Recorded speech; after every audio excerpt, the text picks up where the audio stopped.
Itinaas na ang Alert Level 1 mula sa dating Alert Level 0 ang Bulkang Bulusan kasunod ng pagsabog nito kaninang alas 4:36 ng madaling araw at natapos bandang alas 5 ng umaga. Sa panayam ng DZXL RMN Manila kay FIVOX Director Teresito Bacolcol, sa ilalim ng low-level unrest ay mahigpit na ipinagbabawal ang pagpasok sa 4-kilometer permanent danger zone. Aniya, posible kasing masundan pa ang pagsabog sa mga susunod na araw. Payo natin sa mga kababayan natin na sundin po yung mungkahi ng mga LGUs at pati na rin ng aming opisina, yung advisories po na in-issue natin. Huwag po sila pumasok inside the 4-kilometer permanent danger zone. Kasi po anytime pwede po magkaroon ng panibagong phreatic eruption. Pwedeng magkaroon. The possibility is always there. Kanina ay nagbuga ang bulkan ng Plume na may taas na 4,500 meters at patungo sa direksyong west-southwest. Apektado ngayon ang 14 na barangay sa malapit sa bulkan kung saan patungo ang Plume.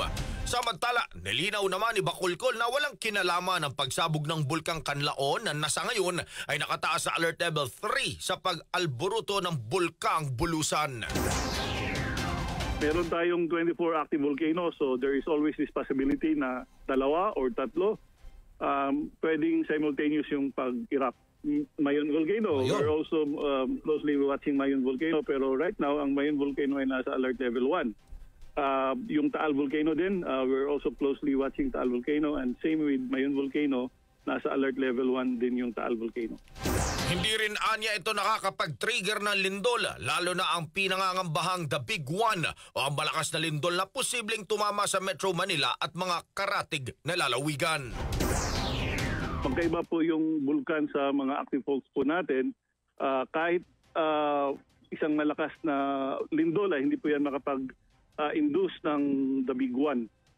Pati na rin po yung mga bulkan natin, hindi rin po yan makapag-induce ng The Big One, hindi po yan makapag-trigger ng The Big One. So magkakaiba po yung mechanism ng pagputok ng bulkan at mechanism ng pagkaroon po ng lindol, malakas na lindol. Yan po ang tinig ni FIVOX Director Teresito Bacolcol sa panayam ng DZXL RMN Manila.